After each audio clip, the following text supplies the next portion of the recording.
គោរពជំរាបសួរលោកគ្រូនិងសួស្តីទៅដល់មិត្តរួមថ្នាក់ទាំងអស់គ្នា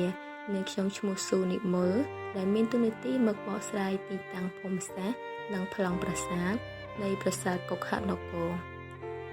បើយើងនិយាយអំពីទីតាំងភូមិសាស្ត្រនៃប្រាសាទកុក្ខនគរយើងដឹងហើយថាប្រាសាទកុក្ខនគរគឺជាប្រាសាទមួយដែលមានវ័យចំណាស់ជាងគេតាំងពីបុរាណកាលមកម្ល៉េះដែលប្រាសាទនេះមានទីតាំងស្ថិតនៅក្នុងភូមិត្រដក់ពងឃុំពងរស្រុកតាំងគោកខេត្តកំពង់ធំកាលពីដើមឡើយប្រាសាទនេះមានទីតាំងស្ថិតនៅស្រុកបារាយនាខេត្តកំពង់ធំប៉ុន្តែនៅថ្ងៃទី8ខែមករាឆ្នាំ2019ស្រុកបារាយក៏ត្រូវបានបែងចែកជាពីរគឺស្រុកបារាយនិងស្រុកតាំងគោកហេតុនេះហើយទើបនាំឲ្យប្រាសាទកុក្ខនគរស្ថិតនៅក្នុងស្រុកតាំងគោករហូតមកដល់ពេលបច្ចុប្បន្ននេះឯងម្យ៉ាងវិញទៀតប្រសិនបើអ្នកដំណើរចង់ធ្វើដំណើរទៅកាន់ប្រាសាទកុក្ខនគរគឺប្រសិនបើអ្នកដំណើរធ្វើដំណើរចេញពីរាជធានីភ្នំពេញទៅតាមបណ្ដោយផ្លូវជាតិលេខ6អ្នកដំណើរត្រូវធ្វើដំណើរឆ្លងកាត់ខេត្តចំនួន2គឺខេត្តកណ្ដាលនិងខេត្តកំពង់ចាមដោយអ្នកដំណើរត្រូវធ្វើដំណើរប្រមាណជា96គីឡូម៉ែត្រដែលចេញពីរាជធានីភ្នំពេញកាត់ស្រុកបាធាយស្រុកជើងព្រៃនាខេត្តកំពង់ចាមឆ្ពោះចូលទៅកាន់ស្រុកតាំងគោកខេត្តកំពង់ធំបន្ទាប់មកទៀតអ្នកដំណើរត្រូវធ្វើដំណើរទៅមុខបន្តទៀតទើបអ្នកដំណើរសង្កេតឃើញមានវិទ្យាល័យមួយដែលគេហៅថាវិទ្យាល័យហ៊ុនសែនតាំងគោកដែលវិទ្យាល័យនេះស្ថិតនៅខាងឆ្វេងដៃនៃអ្នកដំណើរក្រោយមកទៀតអ្នកដំណើរត្រូវធ្វើដំណើរទៅមុខបន្តទៀតប្រមាណជា200ម៉ែត្រនិងក្រឡេកទៅមើលខាងឆ្វេងដៃនោះអ្នកដំណើរនឹងសង្កេតឃើញមានខ្លោងទ្វារវត្តមួយដែលមានឈ្មោះថាកុក្ខនគរក្រោយមកទៀតអ្នកដំណើរត្រូវធ្វើដំណើរចូលទៅតាមខ្លោងទ្វារវត្តនោះប្រមាណជា2គីឡូម៉ែត្រនោះអ្នកដំណើរនឹងសង្កេតឃើញវត្តដែលនៅក្នុងបរិវេណនៃវត្តនោះអ្នកដំណើរនឹងសង្កេតឃើញមានប្រាសាទមួយនោះគឺប្រាសាទកុក្ខនគរនេះឯងប៉ុន្តែប្រសិនបើអ្នកដំណើរធ្វើដំណើរចេញពីទីរួមខេត្តកំពង់ធំមកវិញនោះអ្នកដំណើរត្រូវធ្វើដំណើរប្រមាណជា72គីឡូម៉ែត្រដោយចាប់ផ្ដើមចេញពីទីរួមខេត្តកំពង់ធំរហូតមកទល់នឹងផ្សារតាំងគោកបន្ទាប់មកអ្នកដំណើរត្រូវធ្វើដំណើរប្រមាណជា150គីឡូម៉ែត្រនោះអ្នកដំណើរនឹងប្រទះឃើញមានខ្លោងទ្វារវត្តនៅស្ដាំដៃហើយអ្នកដំណើរត្រូវធ្វើដំណើរចូលទៅតាមខ្លោងទ្វារវត្តទៅត្រង់ដល់ដៃនោះនឹងទៅដល់ទីតាំងនៃប្រាសាទដែលស្ថិតនៅក្នុងបរិវេណវត្តតែម្ដងប្រាសាទកុក្ខនគរនេះស្ថិតនៅក្នុងបរិវេណវត្តកុក្ខនគរដែលប្រាសាទនេះស្ថិតនៅប៉ែកខាងជើងឈៀងខាងកើតនៃវត្តនិងស្ថិតនៅទិសខាងជើងនៃព្រះវិហារនៃវត្តកុក្ខនគរកាលពីដើមឡើយប្រាសាទនេះស្ថិតនៅលើផ្លូវបុរាណមួយដែលចេញពីតំបន់អង្គរកាត់តាមកំពង់ក្តីប្រាសាទទ្វារក្តីប្រាសាទអណ្ដែតវត្តស្លែងគោករកាភ្នំសន្ទុះរហូតមកដល់ម្ដុំជើងព្រៃដែលក្នុងនោះមានប្រាសាទប្រមាណជា20ប្រាសាទផងដែរជាដំបូងសូមធ្វើការគោរពជំរាបសួរលោកគ្រូជំរាបសួរទៅកាន់សិស្សានុសិស្សព្រមទាំងអ្នកសិក្សាគ្រប់រូបទាំងអស់ដែលបានទស្សនាវីដេអូមួយនេះផងដែរខ្ញុំបាទឈ្មោះសានចន្ទរាជានិស្សិតនៃសាកលវិទ្យាល័យភូមិន្ទភ្នំពេញផ្នែក Department ប្រវត្តិវិទ្យាថ្ងៃនេះដែរខ្ញុំបាទពំនាំយកមាតិកាមួយស្ដីអំពីប្រវត្តិនៃការកសាងប្រាសាទកុក្ខនគរតកតងទៅនឹងប្រាសាទកុក្ខនគរស្ដីអំពីប្រវត្តិនៃការកសាងយើងឃើញថាប្រាសាទកុក្ខនគរនេះត្រូវបានស្ថាបនាឡើងឬក៏កសាងឡើងនៅក្នុងរាជ្យរបស់ព្រះបាទសូរ្យវរ្ម័នទី1ក្នុងអំឡុងសតវត្សទី11អញ្ចឹងយើងឃើញថានៅក្នុងរាជ្យរបស់ព្រះរាជាមួយអង្គរមែងតែងតែមានការកសាងនៅសំណង់សិល្បៈក៏ដូចជាប្រាសាទផ្សេងៗសម្រាប់គោរពបូជាតកតងទៅនឹងជំនឿអីផងដែរហើយណាមួយវិញទៀតវាបានបង្ហាញឲ្យឃើញអំពីកិត្យានុភាពក៏ដូចជាស្នាដៃនៅក្នុងរាជរបស់ព្រះអង្គផងដែរហើយប្រាសាទកុក្ខនគរមានឈ្មោះបែបនេះពីព្រោះវាកើតចេញពីពាក្យផ្សំរវាងពាក្យខ្មែរនិងសំស្ក្រឹតពីព្រោះគុហៈបូកនឹងនគរដែលគេអាចធ្វើការសម្គាល់ឬក៏បកស្រាយបានថាប្រាសាទរបស់ក្រុងដូច្នេះហើយទើបយើងមិនពិបាកនៅក្នុងការស្វែងយល់នោះទេថាប្រាសាទនេះជាតំបន់នៃទីប្រជុំជនកាលពីសម័យបុរាណកាលមក ក ដូច្នេះហើយយើងអាចសង្កេតបានឃើញថាគេធ្វើប្រាសាទនៅទីប្រជុំជនដើម្បីងាយស្រួលនៅក្នុងការយាងព្រះដំណើររបស់ព្រះមហាក្សត្រក្នុងការទៅតូតមើលនៃប្រាសាទក៏ដូចជាធ្វើពិធីគោរពបូជាតាមជំនឿផ្សេងៗហើយនឹងណាមួយវាបានបង្ហាញឲ្យយើងឃើញថាការដែលធ្វើនៅទីប្រជុំជននេះគឺដើម្បីមានមនុស្សជាច្រើនដែលរស់នៅតំបន់នោះគឺចូលរួមនៅក្នុងការគោរពបូជាសាសនាគោរពលទ្ធិផ្សេងៗក៏ដូចជាធ្វើការថែរក្សានៅសំណង់ប្រាសាទនេះផងដែរមើលការខុសត្រូវនៅតំបន់បរិវេណជុំវិញនេះហើយទាំងនេះគឺជាការលើកឡើងក៏ដូចជាបង្ហាញនៅមូលហេតុនៃការកសាងប្រាសាទនឹងនៅទីតំបន់ប្រជុំជនកាលពីសម័យបុរាណបើទោះបីជាយើងមិនមានផុសតាមបញ្ជាក់ថាប្រាសាទនេះមានទំហំតូចឬក៏ធំប៉ុណ្ណាក៏ដោយអ្វីបើគ្រាន់តែពួកយើងធ្វើការគិតងាយៗក៏ដោយហើយគិតបែបនេះគឺមិនមែនគ្មានមូលដ្ឋានច្បាស់លាស់នោះឡើយគឺថានៅពេលដែលមានប្រាសាទនេះប្រកាសជាមានមនុស្សម្នារស់នៅជាក់ជាមិនខានពីព្រោះថាគេកសាងប្រាសាទមកគឺសម្រាប់ឲ្យមនុស្សធ្វើការគោរពបូជាតាមបែបលទ្ធិសាសនាឬសម្រាប់គោរពទៅដល់អាទិទេពជាដើម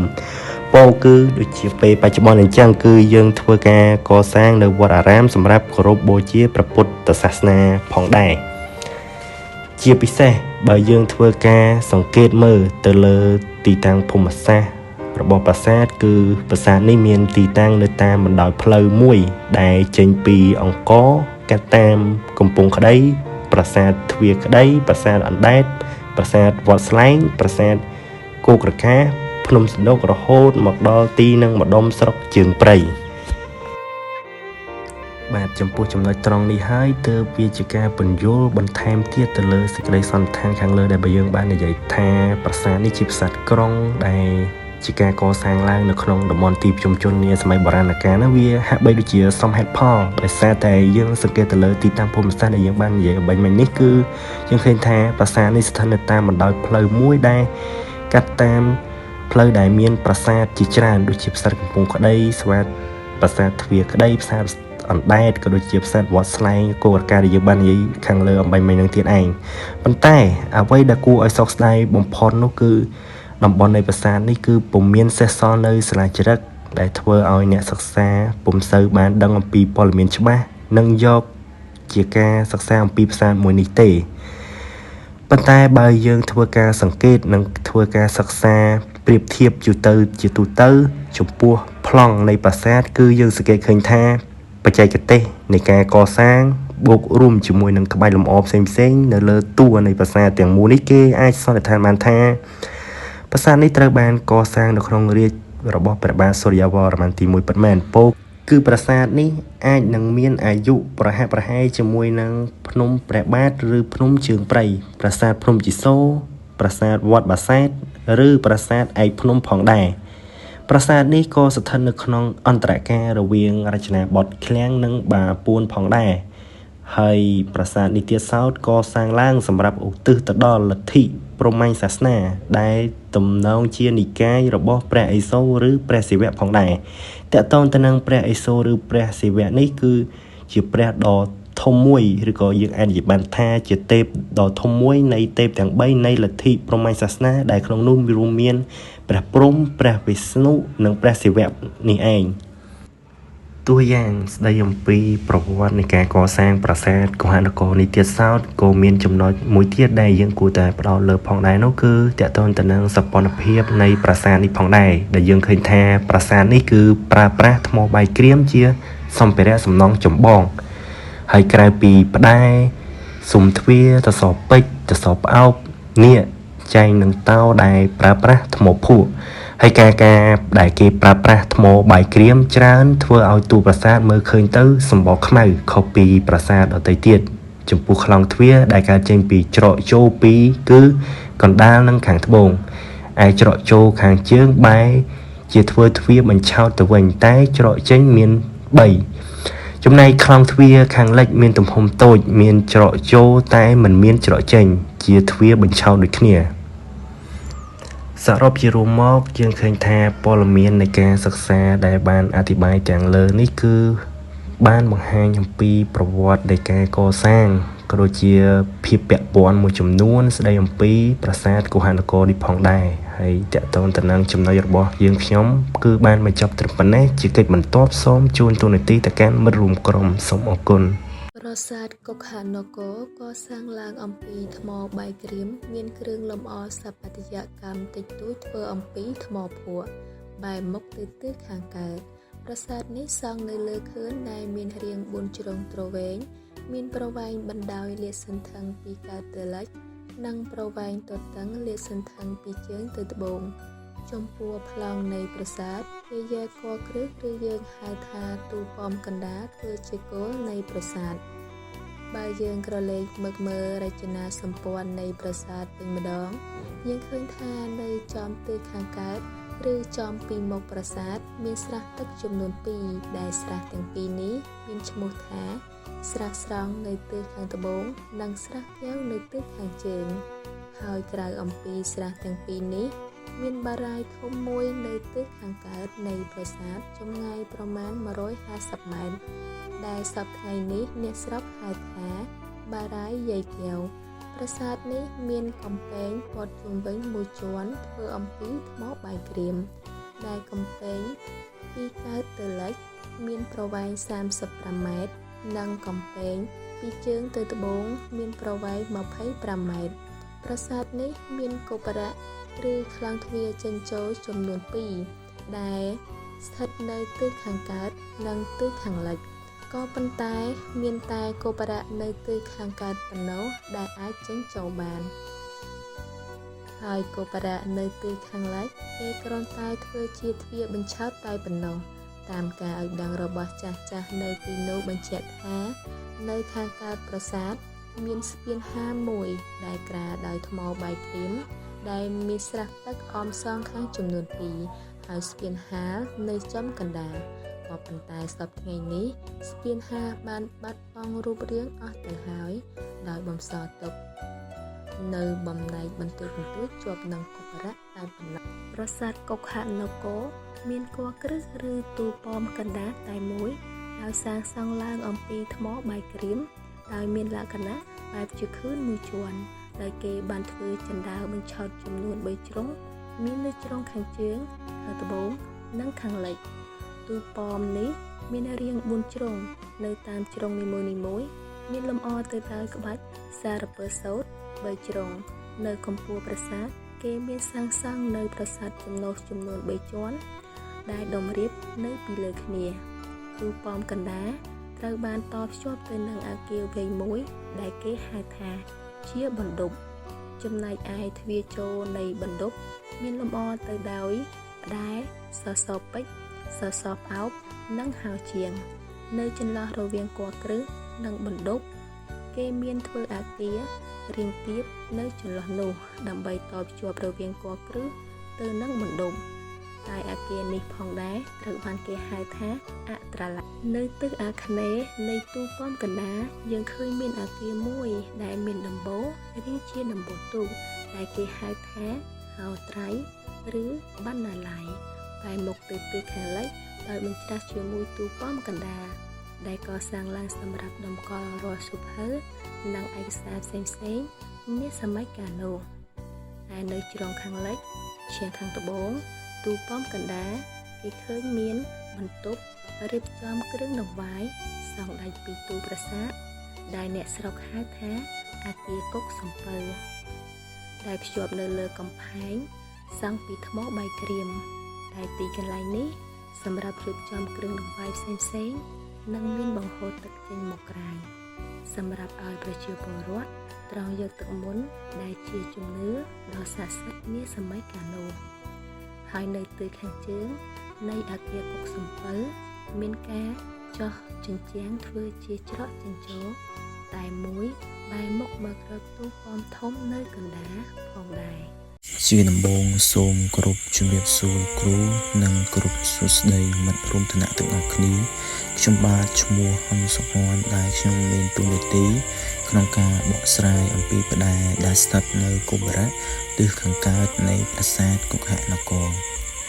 លក្ខណៈនៃផ្តែរនៅលើមេទ្វារចូលបណ្ឌុបនៃប្រាសាទកុហនគរ ផ្នែកនេះត្រូវបានលម្អទៅដោយក្បាច់កម្រងស្លឹកឈើដែលមានរាងកោងដូចជាដងធ្នូដោយលម្អទៅដោយក្បាច់ស្លឹកឈើនៅខាងចុងនៃកម្រងមែកឈើនេះមានរាងកោងពុតឡើងទៅខាងលើលើសពីនេះទៅទៀតគេបានឆ្លាក់ក្បាច់កម្រងស្លឹកឈើដែលមានរាងដូចជាទំពក់នៅពីលើនិងខាងក្រោមនៃកម្រងមែកឈើនេះផងដែរហើយលក្ខណៈទម្រង់នៃកម្រងមែកឈើនៅចំកណ្ដាលមានសន្តានពុតកោងចុះមកខាងក្រោមនៅចំផ្នែកកណ្ដាលនៃកម្រងមែកឈើដែលមានរាងដូចជាដងធ្នូយើងសង្កេតឃើញមានរូបចម្លាក់ទេពមួយអង្គដែលមាននៅក្នុងព្រហ្មញ្ញសាសនាដែលនោះយើងអាចសម្គាល់បានថាជារូបរបស់ព្រះឥន្ទដែលគង់នៅលើដំរីអៃរវ័តដែលនៅក្នុងព្រះហស្តស្ដាំរបស់ទ្រង់កាន់នៅវជ្ជរៈដែលវជ្ជរៈនេះទៀតសោតគឺតំណាងឲ្យភ្លៀងផ្គរនិងរន្ទះពីព្រោះថាព្រះឥន្ទគឺជាទេពមួយអង្គដែលតំណាងឲ្យ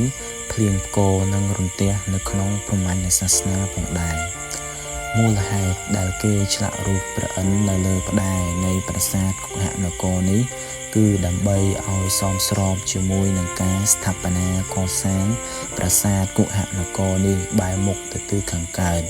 ពីព្រោះថាព្រះឥន្ទគឺជាទេពមួយអង្គដែលតំណាងឲ្យទិសខាងកើតនៅក្នុងព្រហ្មញ្ញសាសនាផងដែរ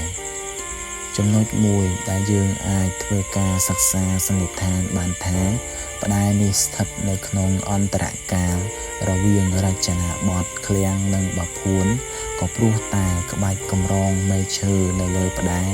នៃប្រាសាទគុហនគរនេះគឺគេលែងនិយមធ្វើនៅក្បាច់រំយោលនៅត្រង់ចំណុច1/4នៃកម្រងមែកឈើនេះដូចនៅក្នុងរចនាបថឃ្លាំងទៀតហើយនេះក៏សបង្ហាញឲ្យឃើញថាប្រាសាទគុហនគរនេះគឺបានឈានចូលទៅកាន់រចនាបថបាភួនទៅហើយក៏ប៉ុន្តែបើយើងធ្វើការពិនិត្យពិច័យមើលឲ្យបានច្បាស់លាស់ទៅលើក្បាច់កម្រងមែកឈើនិងក្បាច់កម្រងស្លឹកឈើដែលមានរាងដូចជាទំពក់នៅផ្នែកខាងក្រោមនៃកម្រងមែកឈើយើងឃើញគេឆ្លាក់ក្បាច់ស្លឹកឈើដោយទុកសាច់រាងច្រើនដែលយើងសង្កេតមើលទៅឃើញថាមានសភាពមូលហើយក្រាស់ដែលវាពុំសូវមានភាពរស់រវើកខ្លាំងនោះឡើយដែលការឆ្លាក់លក្ខណៈបែបនេះគេច្រើនឆ្លាក់នៅក្នុងរចនាបថឃ្លាំងហើយវាក៏ផ្ទុយអំពីរចនាបថបាភួនផងដែរដែលគេនិយមឆ្លាក់យកសាច់ថ្មចេញរាងច្រើនដែលយើងធ្វើការសង្កេតមើលទៅឃើញមានភាពសំប៉ែតនិងមានសភាពរស់រវើកខ្លាំងជាងរចនាបថឃ្លាំងជាដំបូងសូមជម្រាបសួរលោកគ្រូសួស្តីមិត្តរួមចំណងទាំងអស់គ្នាខ្ញុំបាទឈ្មោះនីឆាណុនជានិស្សិតប្រវត្តិវិទ្យានៃសាកលវិទ្យាល័យភូមិន្ទភ្នំពេញដែលមានតួនាទីមកបកស្រាយអំពីសសរផ្អោបនិងសសរពេជ្រនៅប្រាសាទគុហនគរបាទនិយាយអំពីសសរផ្អោបនៅប្រាសាទគុហនគរគឺលម្អទៅដោយក្បាច់កម្រងស្លឹកឈើនិងនៅចំផ្នែកកណ្ដាលនៃសសរនេះមានលម្អទៅដោយក្បាច់ផ្កាឈូកហើយនៅផ្នែកខាងលើនៃក្បាច់ផ្កាឈូកនេះយើងសង្កេតឃើញមានរូបឥសីនិងរូបអប្សរារួមផងដែរម្យ៉ាងទៀតបើយើងសង្កេតទៅមើលគោលសសរនៅផ្នែកខាងឆ្វេងយើងឃើញមានរូបចម្លាក់សត្វមករីឯផ្នែកខាងស្ដាំយើងក៏សង្កេតឃើញមានរូបចម្លាក់ព្រះគ្រីស្ទដែលទ្រភ្នំគោវរធនដែលចម្លាក់នេះដែរគឺនិយាយអំពីការការពាររបស់ព្រះគ្រីស្ទមកលើពួកកងវាលឲ្យរួចផុតពីខ្យល់ព្យុះនិងភ្លៀងដែលបណ្ដាលមកពីកំហឹងរបស់ព្រះឥន្ទបន្ទាប់ពីការបកស្រាយសសរផ្អោបចប់រួចឥឡូវយើងក្រឡេកមកមើលសសរពេជ្រវិញម្ដងសសរពេជ្រនៅប្រាសាទគុហនគរវាមានរាងជា8ជ្រុងហើយតួសសរយើងសង្កេតឃើញមានលម្អទៅដោយក្បាច់វ័ន3ជាន់ ក៏ប៉ុន្តែសសរពេជ្រនេះគឺពុំទាន់មានលម្អទៅដោយក្បាច់ឬចម្លាក់អ្វីផ្សេងទៀតនោះឡើយហើយយើងក៏អាចទាញការសន្និដ្ឋានបានថាសសរពេជ្រនេះគឺពុំទាន់មានការឆ្លាក់រួចរាល់ជាស្ថាពរនោះទេដូច្នេះហើយយើងមិនអាចកំណត់អាយុកាលនៃសសរពេជ្ររបស់ប្រាសាទគោហនគរទៅតាមត្រាបនៃរចនាបថណាមួយបាននោះឡើយហោជាងនៃប្រាសាទគុហនគរហោជាងនេះមានរូបរាងជាត្រីកោណដែលយើងសង្កេតមើលទៅលើហោជាងនោះឃើញមានរូបចម្លាក់នាគបែរក្បាលចេញមកខាងក្រៅដោយខ្ជាក់នៅកម្រងផ្កាហើយរូបនាគនីមួយមានក្បាលចំនួន5ហើយនៅលើក្បាលនាគគេមានលម្អទៅដោយក្បាំងផងដែរហើយការធ្វើក្បាំងនេះគឺដើម្បីបង្ហាញអំពីសិល្បៈនៅក្នុងរចនាបថឃ្លាំងមួយវិញទៀតនោះគឺខ្លួនរបស់នាគមានលក្ខណៈពុតពេនហើយកន្ទុយរបស់នាគរុំព័ទ្ធគ្នាផងដែរមួយវិញទៀតយើងក៏ដឹងស្រាប់ហើយថាហោជាងមានលម្អនៅច្រកចូលនៃមណ្ឌបខាងមុខតួប៉មកណ្ដាលគឺត្រូវបានគេប្រើប្រាស់ថ្មបាយក្រៀមឆ្លាក់ចេញជារូបរាងហោជាងតែម្ដងដែលមានរាងត្រងំនាគហើយពុំសូវមានលម្អអ្វីច្រើននោះឡើយដងខ្លួននាគគេឆ្លាក់នៅក្នុងកាយវិការពុតពេនដងខ្លួនបត់បែនជួបគ្នានៅផ្នែកកន្ទុយហើយនៅផ្នែកខាងចុងមានលម្អជានាគក្បាលចំនួន5លក្ខណៈហោជាងបែបនេះមានលក្ខណៈដូចជាហោជាងដែលមាននៅប្រាសាទភ្នំជីសូរប្រាសាទវត្តបាសែតប្រាសាទឯកភ្នំនិងប្រាសាទព្រះវិហារដែលសុទ្ធសឹងតែជាសំណង់ដែលត្រូវបានស្ថាបនាកសាងឡើងនៅក្នុងរជ្ជកាលរបស់ព្រះបាទសូរ្យវរ្ម័នទី1នាសតវត្សទី11ដូច្នេះហើយបើយើងធ្វើការសង្កេតមើលទៅលើរូបនាគទាំងពីរនេះគឺគេពុំទាន់ឆ្លាក់រួចរាល់ជាស្ថាពរនៅឡើយហើយជាចុងក្រោយនោះគឺដោយសារតែប្រាសាទគុហនគរនេះកសាងឡើងអំពីថ្មបាយក្រៀមនិងការស្ថាបនាកសាងពុំទាន់រួចរាល់ជាស្ថាពរទើបបណ្ដាលឲ្យប្រាសាទគុហនគរនេះពុំមានជារូបចម្លាក់លម្អផ្សេងនៅក្នុងប្រាសាទដូចជាប្រាសាទដទៃឯទៀតជាដំបូងសូមធ្វើការគោរពជំរាបសួរលោកគ្រូជំរាបសួរសិស្សានុសិស្សនិស្សិតព្រមទាំងអ្នកសិក្សាគ្រប់រូបទាំងអស់ដែលបានទស្សនាវីដេអូមួយនេះផងដែរខ្ញុំបាទឈ្មោះសានចន្ទរាជានិស្សិតនៃសាកលវិទ្យាល័យភូមិន្ទភ្នំពេញផ្នែក Department ប្រវត្តិវិទ្យាចំពោះការជួបជាមួយនឹងខ្ញុំបាទម្ដងទៀតនេះគឺយើងសិក្សាទៅលើប្រវត្តិសិល្បៈផ្នែកសំណង់ប្រាសាទតកតងទៅនឹងប្រាសាទគុហនគរដដែលដែលជាប្រាសាទមួយស្ថិតនៅក្នុងខេត្តកំពង់ធំនាពេលបច្ចុប្បន្ននេះហើយចំពោះមេត្តាដែលយើងលើកឡើងបន្តមកទៀតនេះគឺសិក្សាតកតងទៅនឹងទេវកថាដែលយើងដឹងហើយថាប្រាសាទគុហនគរនេះក្រោយពេលដែលយើងបានសិក្សាតកតងទៅនឹងប្រវត្តិនៃការកសាងក៏ដូចជាទីតាំងភូមិសាស្ត្រព្រមទាំងផ្តែរចម្លាក់ផ្សេងមកនោះគឺយើងឃើញថាវាមានភាពគួរឲ្យបង្ហាញនៅជាលក្ខណៈប្រវត្តិសាស្ត្រមួយចំនួនផងដែរចំពោះមេត្តាបន្ទាប់គឺតកតងទៅនឹងទេវកថាដោយយើងបានដឹងហើយថាទេវកថានេះបើអត្ថន័យដោយយោងតាមវចនានុក្រមគឺយើងឃើញថាវាបង្ហាញអំពីដំណើរថាប្រជាប្រិយមួយប្រភេទដែលមានដំណើររឿងនិយាយអំពីទេវៈពាក្យថាទេវៈហ្នឹងគឺសំដៅទៅលើបុគ្គលដែលមានឫទ្ធិអំណាចដ៏ខ្ពង់ខ្ពស់បញ្យលបកស្រាយអំពីបាតុភូតធម្មជាតិនៅក្នុងសម័យកាលដែលមនុស្សមិនទាន់បានយល់ដឹងដោយមានជំនឿភ្ជាប់ទៅលើទេវៈជាដើមនេះគឺជានិយមន័យតកតងទៅនឹងទេវកថាចំពោះការដកស្រង់អំពីទេវកថានៅក្នុងប្រាសាទគុហនគរដែលយើងកំពុងតែធ្វើការសិក្សានេះផ្ទាល់នេះគឺយើងបានដកស្រង់នោះគឺឃើញថានៅចំណុចកណ្ដាលនៃផ្តែររបស់ប្រាសាទគឺយើងឃើញមានទេពមួយអង្គដែលគង់នៅលើដំរីក្បាល3ដែលគេឲ្យឈ្មោះថាជាដំរីអៃរវ័តហ្នឹងហើយចំពោះទេពដែលបានគង់នៅលើហ្នឹងត្រូវបានគេស្គាល់ថាគឺជាព្រះឥន្ទ ដូច្នេះហើយយើងប្រកាសជាមានការងឿងឆ្ងល់ក៏ដូចជាមានចម្ងល់មួយចំនួនស្ដីអំពីបដិមាដែលមាននៅក្នុងផ្តែរនៃប្រាសាទគុហានគរនេះថាហេតុអ្វីបានយើងអាចសម្គាល់បានថាជាព្រះឥន្ទ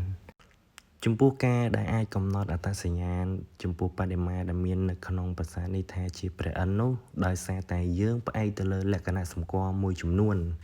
ដែលទី1នោះតកតងទៅនឹងព្រះសិរសារបស់ព្រះឥន្ទគឺក្រងឡើងដោយការីដាក់មកុដដែលការីដាក់មកុដនេះមាននៅក្នុងសាសនាហិណ្ឌូនឹងយើងឃើញថាជាមកុដមួយដែលប្រើសម្រាប់ទេពដែលមាននៅក្នុងឋានៈក្សត្រចំពោះនិមិត្តរូបផ្សេងទៀតយើងឃើញមានដូចជាការកាន់នៅខ្យងសាំងធ្នូព្រួញផ្លែសន្ទូចនិងសំណាញ់ជាដើមរីឯយានជំនិះរបស់ព្រះឥន្ទនោះគឺគាត់មានឯរវត្តជាយានជំនិះដោយឯរវត្តនឹងសំដៅទៅលើដំរីក្បាល3បាទទាំងនេះគឺជាការបកស្រាយទៅលើចម្ងល់ដែលយើងតាក់ទងទៅនឹងការកំណត់អត្តសញ្ញាណនៃទេពឬនៃមាតិកាទេវកថារបស់យើងដែលមាននៅក្នុងផ្តែរនៃប្រាសាទគុហានគរហើយចំពោះចម្ងល់មួយទៀតយើងអាចចោទសួរបានទៀតថាហេតុអ្វីបានជានៅក្នុងប្រាសាទគុហានគរហ្នឹងគេប្រើទេវកថាព្រះឥន្ទដើម្បីឆ្លាក់នៅក្នុងផ្តែរមួយហ្នឹងហេតុអីយើងមិនជ្រើសរើសទេពផ្សេងទៀតដោយសារតែនៅក្នុងសាសនាហិណ្ឌូគឺយើងឃើញស្រាប់ហើយថាមានទេពធំរហូតដល់3ដូចជាព្រះសិវៈព្រះវិស្ណុព្រះព្រហ្មជាដើមនិងព្រះមួយចំនួនដែលមានតួនាទីផ្សេងទៀតហេតុអីបានយើងមិនឆ្លាក់យើងបែរជារើសយកព្រះឥន្ទមែនតើការដែលសម្រេចចិត្តយកព្រះឥន្ទមកឆ្លាក់ធ្វើជាបដិមានៃចម្លាក់នៅក្នុងផ្តែរនៃប្រាសាទគុហានគរដែលយើងកំពុងតែសិក្សាហ្នឹងទី1វាតកតងទៅនឹងទេពប្រចាំទិសដែលមាននៅក្នុងហិណ្ឌូសាសនាទី2តកតងទៅនឹងប្លង់ប្រាសាទនៃការកសាងនេះផងដែរដោយសារតែប្រាសាទគុហានគរនេះត្រូវបានកសាងឡើងដោយបែរមុខទៅទិសខាងកើតចំពោះទេពប្រចាំទិសយើងឃើញថាព្រះឥន្ទគឺជាទេពមួយដែលប្រចាំនៅទិសខាងកើតឬក៏យើងនិយាយឲ្យងាយស្រួលស្ដាប់មួយទៀតថាទេពនៃទិសខាងកើតដូច្នេះហើយការដែលជ្រើសរើសយកទេពខាងកើតមកឆ្លាក់នៅលើប្រាសាទដែលបែរមុខទៅទិសខាងកើតហ្នឹងពិតជាសមហេតុផលព្រមទាំងធ្វើឲ្យប្រាសាទនេះទៀតសោតនឹងក្លាយទៅជាប្រាសាទមួយដែលកាន់តែមានភាពស័ក្តិសិទ្ធិកាន់តែមានសក្តានុពលផងដែរសូមយករួមមកស្ដីអំពីទេវកថាដែលមាននៅក្នុងប្រាសាទគុហានគរនេះបានបង្ហាញឲ្យយើងឃើញនៅទេពព្រះឥន្ទដែលស្ថិតនៅចំកណ្ដាលនៃផ្តែរគង់លើយានជំនិះរបស់ទ្រង់គឺដំរីក្បាល3ឬក៏យើងអាចហៅបានមួយទៀតថាដំរីឯរវត្តហើយក៏បានបង្ហាញតាក់ទងទៅនឹងប្លង់នៃប្រាសាទដែលបែរមុខទៅទិសខាងកើតត្រូវជាមួយនឹងតួនាទីរបស់ទេពនៃទិសខាងកើតនៅក្នុងសាសនាហិណ្ឌូនោះគឺព្រះឥន្ទនេះឯងដូច្នេះហើយស្ដីអំពីទេវកថានៃមាតិការបស់ប្រាសាទយើងនេះក៏បានឈានជើងចូលមកដល់ទីបញ្ចប់ផងដែរសូមអរគុណសូមគោរពលាជំរាបសួរលោកគ្រូនាងខ្ញុំឈ្មោះសំអានទេវីថ្នាក់អង្គស្រីតែមកនិយាយសរុបជារួមនៃប្រាសាទគុហានគរដែលស្ថិតនៅក្នុងខេត្តកំពង់ធំនាពេលបច្ចុប្បន្នដែលក្រុមយើងខ្ញុំបានចូលទៅសិក្សាដោយផ្ទាល់នេះកសាងស្ថាបនាឡើងនៅក្នុងរជ្ជកាលរបស់ព្រះបាទសូរ្យវរ្ម័នទី1ក្នុងអំឡុងសតវត្សទី11ហើយកសាងស្ថាបនាប្រាសាទនេះឡើងដើម្បីឧទ្ទិសថ្វាយទៅដល់លទ្ធិរបស់ព្រះឥសូរនៅក្នុងព្រាហ្មណ៍សាសនាហើយមួយវិញទៀតប្រាសាទនេះក៏ត្រូវបានកសាងឡើងដើម្បីឲ្យប្រជាជនទាំងអស់គោរពលើលទ្ធិសាសនាដែលពួកគេបានប្រកាន់ខ្ជាប់តាំងពីដើមមកម្យ៉ាងវិញទៀតដោយសារតែប្រាសាទនេះពុំទាន់កសាងរួចរាល់ជាស្ថាពរទើបបណ្ដាលឲ្យប្រាសាទគុហានគរនេះពុំទាន់មាននៅរូបចម្លាក់លម្អផ្សេងនៅក្នុងប្រាសាទដូចប្រាសាទដទៃទៀតនៅឡើយទេម្យ៉ាងវិញទៀតដោយសារតែប្រាសាទនេះពុំបានបន្សល់ទុកនៅសាលាចារឹកក្នុងទីធ្លាបរិវេណប្រាសាទទើបយើងមិនអាចកំណត់នៅអាយុកាលរបស់ប្រាសាទនេះបានឡើយប៉ុន្តែយើងអាចសន្និដ្ឋានបានថា អាយុកាលរបស់ប្រាសាទនេះមានអាយុប្រហែលភ្នំព្រះបាទប្រាសាទជីសូរនិងប្រាសាទឯកភ្នំជាដើម